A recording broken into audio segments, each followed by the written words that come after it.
Hey everybody, it's Q. Just wanted to give you all an update on where things are with the... I've had it for about 5 days now since getting it back from the repair shop. So let's take a look, show you what I've got, give you my thoughts on how things went, talk to you about the repair cost, and the big question that you all want to know is whether or not it's still smoking after the repair. Stand by. I've owned this car for so many years and I have never done the panel, never set it up. Maybe I should change that. All right, so here we go. Just get in and see what she does. Place your bets now. Do we have warning lights? Is it still smoking? What does it sound like? Betting will close in 5, 4, 3, 2, 1. Uh-oh. What does that sound like?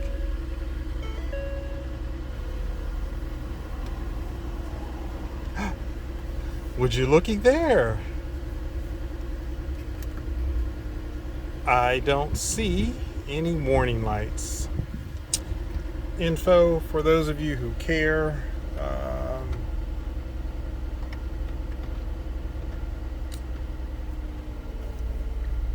Look at the mileage there. You've got 148,752.5. That is actual mileage. But if you recall, the car sat for 3 years. And it's a 2010. And what do you want to know?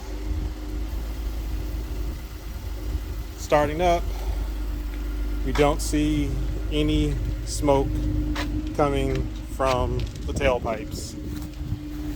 So look at that. So of course I'm super happy that the car isn't smoking anymore. There was also a few things, right? So there was an oil leak under the bottom of the car. And as you see today, there's still 1 or 2 drops there. I'm not sure if that's residual, but it's certainly nothing like was there before. Under the hood, our favorite badge is the EcoBoost. Valve sounds, you can still hear some tapping. Again, this car's been sitting from 2017, January, February timeline until about now, about a month ago. So what did they do? Oh, also remember we had some oil leaking up here, some oil leaks here. This was all grimy and oily, so I don't know whether or not they just cleaned it off or if it's still leaking. They changed the air filter in here, of course, because that was filled with oil. And if you look right here, this is that new valve cover separation, water oil separation. They replaced that. That repair was about $850. PCV valve, I replaced that myself thinking that would help. I think I spent 40, either 50 or 70, somewhere around there on that before they did the valve cover replacement. So if you're keeping track with tax and things, I'm probably at about $1,000 just between replacing the oil valve cover and the PCV valve. The turbo was the driver's side turbo that needed to be replaced. It's somewhere down there under there. You can't see it from here. But the initial quote that I got for the turbo was $1,600 from the aftermarket, from the private shop. What I would tell you is this. I think Ford originally, when I went to do the first turbo the first time, was somewhere between either $1,200 or $1,800. I can't remember. I'm not looking at the receipt, obviously. But what I would tell you is this. If you can go online, I think it's Vineland Ford or something like that out of California. They have that turbo for $650. The original OEM, under warranty, all that stuff. It's $1,000 on the website. But if you order it and you tell them you're going to ship the cord back, they'll refund you the difference. At least that's what happened to me previously. I did not do that this time because I was able to find the turbo, if you look in another one of my videos, online from Amazon for about, what did I pay? I don't know, 450, 460, something like that with tax. So I took that to the shop and told them to put it in. That turbo came with the all the mounting hardware, the seals and everything like that that you needed. Okay, so let's call that, if I'm at $1,000 with the first two repairs, now I'm at like $1,200 for this repair, right? So also there's some kind of oil feed hose in the turbo down there that they replaced.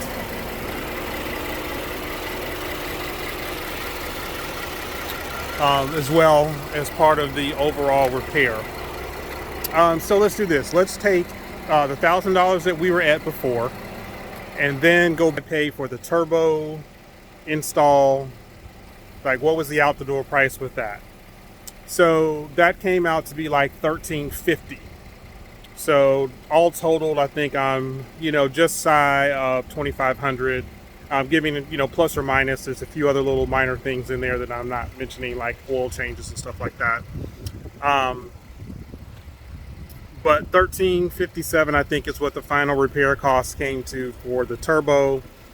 Then you got to add another $400 to that, or $450. Let's call it $500. So I still wound up paying $1,800, which seems like more than I should have paid. But I forgot the big difference. I can't show you this. The big difference was they replaced the turbo. That was $1,357, right?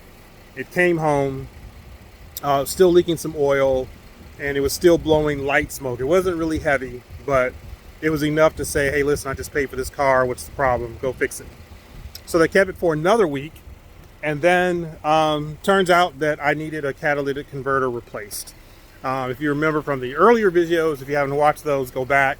Maybe I'll link them if I have time later. But the catalytic converter added another $600 to the repair cost. Of course, I wasn't planning for that extra $600. But anyway, so after catalytic converter being replaced, the turbo being replaced, the oil feed, what else is that? Valve cover, water separator. Got that replaced. So all in all, I am in this repair for a lot of money. Now I've been outside working in the yard, so it's a beautiful day at this video. I told you all I would do the long version, and so this is the long version repair update of the 2010 Ford EcoBoost limited edition that was smoking profusely. All right, so it's 8 minutes into the video. The car's been running the whole time pretty much. As you see, still no smoking at all. The car's still in very good shape to be 11 years old. Let's talk performance. Like, how's it performing on the road? Performance is really good. Dare I say the aftermarket turbo feels better than the original turbos. But of course, it's been so long since I've driven it like at full speed, or not even full speed, but just full capable with both turbos ready to go, fully repaired mechanically. It's been a while since I've done that, so I may be a little biased, but I do enjoy being in the car. It does also seem like there may need to be like an adjustment, tune-up that needs to happen with the car. I don't have any lights on indicating any misfires at all. As you see, again, we're almost up to full temperature on the car. You can see the RPM tach is pretty stable. But again, back to the repair side of things. The last time the plugs were changed, it was probably about 70, almost 80,000 miles. And I've gone another 70,000 miles at least. So I think it's time, to do the plug change and also do probably the coil pack just to be safe. For those of you that are probably wondering what else has happened to the car since I've owned it, the PTU went out Before I replaced that, there was like five. Took it to another shop to do it. It's like 500 and some odd dollars. The right hand turbo went out as well. I replaced that years ago as well. That's probably a year older, like probably 2016. But remember, the car sat from 2017 to 2021. So that turbo got replaced. Haven't had any issues with the water pump, because I see a lot of on the forums, people have a lot of problems with their water pumps. So I'm thanking God that I have not had any issues with my water pump. But aside from that, that's pretty much been it. Like the right hand turbo, like this is how I got into the mess. So what is this minute? Let's call it 1050. We'll talk history. So if you want to exit the video now, you can exit the video now. You've got what you needed about the repair info. All right. So one of the questions that I see a lot in the comments is, how did I get here? Why did it take so long for me to diagnose the repair? Blah, blah, blah, blah, blah. At the top of the list is fear. Because as I started reading through some of the forums on Facebook, and reading through some of the comments that were there, this one guy, I can't remember his name, but I took a picture of his repair and he sent it to me and said, hey, listen, this is kind of what happened to me. And it was like some ungodly, like $9,000 number or something like that. And I'm like, the car isn't worth that. So I was hesitant to spend, like at the time that the car went down, I had already spent somewhere between $1,200 and $1,800 repairing the turbo, the right hand turbo. This guy's photo showed he had to replace both turbos, both catalytic converters, O2 sensors on both sides, all this other stuff. And again, it was some ungodly number that I didn't even think, like, it didn't even make sense to spend that much money on a car that wasn't worth that much money to the bank, or that I could get for it fixed and running on the open market. So that kind of made me really afraid to go down a road. But you should never just take one single source of data point and make a decision, right? So I took the car to had it towed to my local Ford dealer. And their quote was like, this is going to be like a $4,000 or $5,000 repair. Your engine is losing compression, blah, blah, blah, blah, blah. All of that stuff. So they literally just told me to just come pick it up with the tow truck and bring it home. They didn't even charge me a real diagnostic fee. What I think happened, honestly, is they wanted to sell me a new car. They didn't feel like wasting the time looking at my car, because I got all kind of sales calls and back and forth. We'll get you in a new Explorer. And I'm like, I don't want an Explorer. It's like, I want a Flex, because obvious reasons. But again, that's what happened. They put it on the tow truck and sent it home. Took it to another Ford dealer, the actual Ford dealer where I bought the car. They did the same thing as the other Ford dealer. Hey, you need thousands of dollars worth of work. It's not even worth it. Hey, we'll happily sell you a new car. Which one do you want? None. So those were 3 different data points. Then finally I said, well, maybe I should just try to replace the turbo itself. And again, took it to a different local Ford shop. They wanted $1,800. And then I show up with the tow truck and the guy's like, oh, I was mistaken. It's going to be like $2,600. I'm like, how does the prices jump like that? Are you kidding me? So of course I told the tow truck driver to turn around and take it home. So in the year 2017, if you're counting, my car went further by tow truck than actual driven miles. That is a true statement. So most of 2018, it sat. I would come out every now and then and crank it up. I'd watch it, billow smoke from everywhere. And we actually just got another car to replace it. I wasn't sure I wanted to sell it, get rid of it, or fix it. But of course, needing to go to and from work at times, we got another car. Then we got my kids' cars. So reason number 2 why I did not get this fixed sooner or get this looked at sooner. Kids. My kids' driving age, going to and from work became an issue, trying to take them. I have twins. They're my last two kids. But anyway, they're working at different times at different locations. So the goal became, instead of fixing my car, became how do we invest money in their cars and getting them cars. So children became reason number two. My son also, he's a little bit older, a little bit further along in life, but he had some issues with his transportation and his car.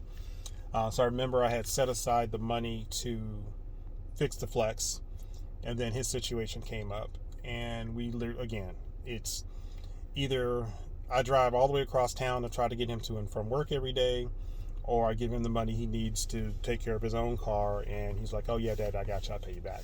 And we know what happened there. So now we're into like 2019, 2020. The car is still sitting. Trying to figure out what happened, right? Where did I go wrong? So one day I was cleaning out the car. This is reason number three, right? I'm cleaning out this car, and in the back, I notice a can of Seafoam. And then the wheels in my head start turning. Wait a minute. I've watched videos on YouTube where people have used Seafoam and it starts smoking like crazy. So I pick up the can and I notice the can is empty. And you know what I start thinking, right? Why do I have a can of Seafoam in my car that's empty? And did I use it? I start going back in my head to where and why would I have a can of Seafoam? So fast, go way back again. We're going back to 2017, end of 2016, like around that time frame. I was on a trip. I think there was like a hurricane, or there was some event where we were having a gas shortage on the East Coast. And so at that point I was pulling a 6x12 trailer loaded with furniture from Jacksonville to the upper part of North Carolina. And as we traveled through, gas, of course, got less and less, the number of stations that had gas available. So when we finally did find a gas station, of course, the gas was crappy.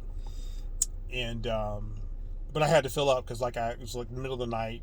I had to finish my 8-hour drive to North Carolina. So we filled up there, and probably within the first 50 miles or whatever, the check engine light comes on. Of course, at that point, I'm thinking, all right, it's probably gas. Get to North Carolina, put a little bit of Seafoam in. Check engine light goes off. It doesn't really smoke a whole lot. I'm like, great, this stuff is fantastic. And then somehow, I know I didn't read the directions in hindsight, but I dumped, when I got back to Florida from North Carolina, I dumped the remaining part of it in the engine. In the gas tank, which was more than 3/4 of the bottle, by the way. If you read the directions, you're not supposed to do that. But I didn't read the directions, so you should read the directions. But anyway, I started the car up, and it started smoking incredibly, so I thought, okay, well, let's just stop after 20 minutes of, just smoking. It never stopped. Then I started seeing, of course I would turn it off, then come back out days later, still smoking. So I think what wound up happening is my memory got the best of me. I forgot what I did. And I just did not realize that I had done that. So Seafoam is the reason for the initial video. And if you see some of the earlier videos where it's smoking really bad, I really think that's Seafoam. Because I didn't have any problems with the turbo before the Seafoam. When I got back from that original trip from North Carolina, I don't remember leaking oil in the driveway or having any real issues with the turbo. Like there wasn't a power loss or anything like that I recall. So anyway, we had financial expenses. We had fear. No, we had fear first is the first reason I didn't get it fixed. Second reason, financial expenses with the kids. Third reason had to do with the seafoam. And then probably the fourth reason, when we hit the pandemic, and what was it, 2020? We hit the pandemic. 2019. This from 2019-ish forward, I started working remotely, and there was really not a need for me to have a car that worked. I do have a Volkswagen Passat that I drive. Love that car. It's just as quick as the Flex, or at least originally knew the VR6, not the 4Motion with the 3.6 V6 in it. Passat 0 to 60 time is sub 6 seconds, brand new. So it's in the same acceleration category for me as a twin turbo Flex. It's a sports sedan. I enjoy it. I still have it. It's in the garage right now. So either I was driving the Passat or not, sharing with my wife, but sharing her car. In 2020, I bought her an Audi A6.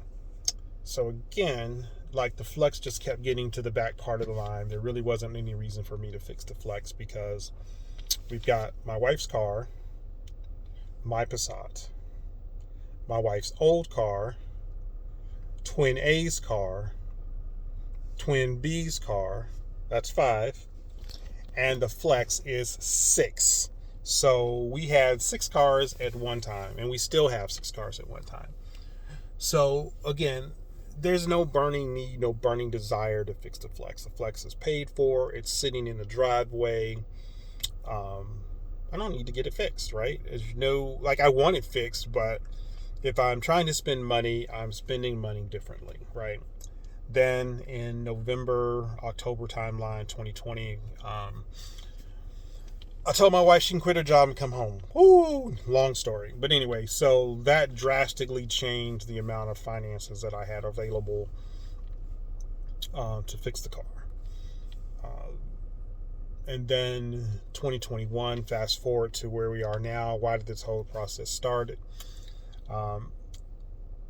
Why did I get it fixed now, minute 22, 23? I started to get it fixed from a conversation from a buddy. He started a Facebook pickup and delivery service with his old Ranger truck that he bought for $800, and a little 5x8 utility trailer that he bought as well. So he started like charging people, $50, $60, $100 to, hey, I got a refrigerator. Hey, I got a washer and dryer that I bought off the marketplace, blah, blah, blah. So in this conversation, and we're talking about the Flex, he says, well, Q, why don't you just go spend the money, get the Flex fixed, do what I do with the Facebook marketplace, get you a trailer, the Flex will pull the trailer, and then just use that money from the Facebook business to reimburse yourself for the repair. Then you'll have really zero out of pocket. And then once you get everything paid for, like in the next year, you could just quit. You don't have to do it. It's your own business. So I thought that made sense, and hence I started the journey to get the Flex fixed, because I am going to do the business, pickup, transport, delivery. And I was going to start today, Saturday, but actually I slept in way too late. I was tired.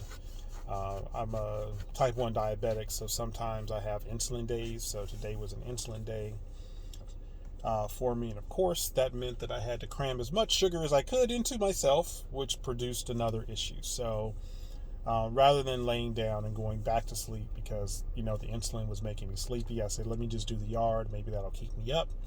And then from the yard led to, hey, the Flex is sitting there. You told the people you would make a longer video, and this is longer at almost minute 25. So here we are today doing the video on the Flex. So in conclusion, at minute 25, for those of you who are skipping and time coding, in conclusion, the Flex is fixed. I do notice a little bit of, like again, dime size oil leak underneath it on the driveway. It just could be residual oil. Number two, the car is not smoking any longer. Number three, I replaced the turbo, $400 for my turbo that I bought, $469, $500 off of Amazon.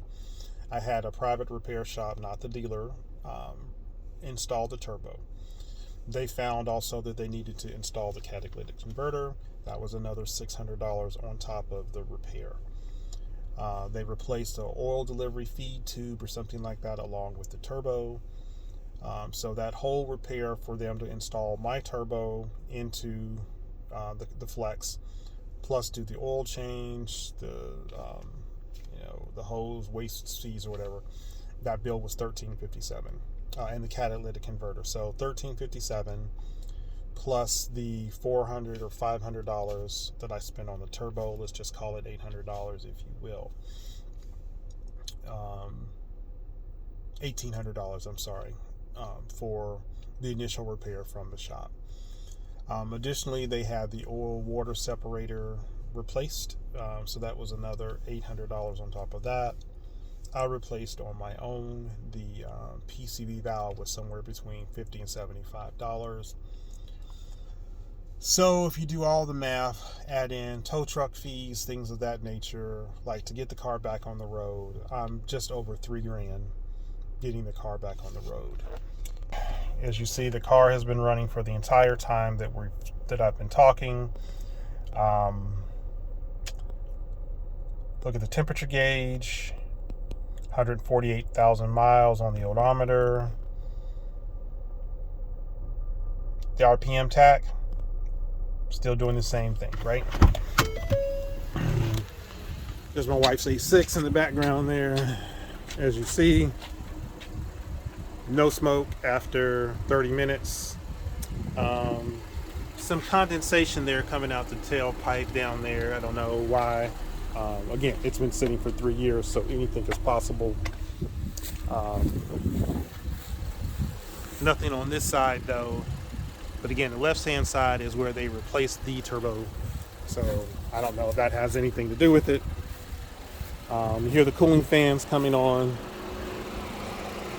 But again, the car has been spectacular. I guess maybe is too strong of a word since I got it back. See, there's the wife's A6. She loves it. And I tell her my car is still faster than hers, even in this condition. So, winding up, the car, I don't know how many more of these videos I'll do. I'm happy to answer any questions in the comments about it. I just need to get my money back out of it. So for the next, let's say 6 months to a year, I'm going to be pulling a 6x12 enclosed trailer on the weekends and hauling people's stuff till I get my money back. But if you have any questions about how the Flex is doing, any modifications, I'm not going to do any modifications, honestly. Not going to do anything till I get my money back. Then once I get my money back, all bets are off. Maybe I will do something, modify, do some mods to it, do some tunes, things like that. But really, nothing's planned. The only thing that's planned, again, is routine maintenance, getting the plugs done, getting the wires changed or the ignition coils done. I can probably do that myself. Just depends upon how I feel. But my goal is to spend as little possible in the Flex over the next 365 days.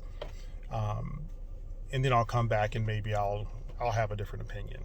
I do plan to keep the car forever and a day. Because I bought it because I wanted it, and I told myself at the time that I bought it, if I had to be stuck in it for 10 years, then I would be, because I love the car. Learned, note to self, never say something like that again. But I do love it. So I am going to keep it. It's a great, fantastic car. It meets the needs of my family. We've got 4 kids, plus my elderly parents that we take around when we need to. So the room in the car is phenomenal for that. But yeah, so thank you all so much for watching. I know this was long. I told you it would be long. It's just over 30 minutes. So thank you so much for watching, for commenting. And yeah, if you guys need anything else from me, let me know in the comments. I'm happy to answer. Thanks so much, everyone. Hope you have a wonderful day.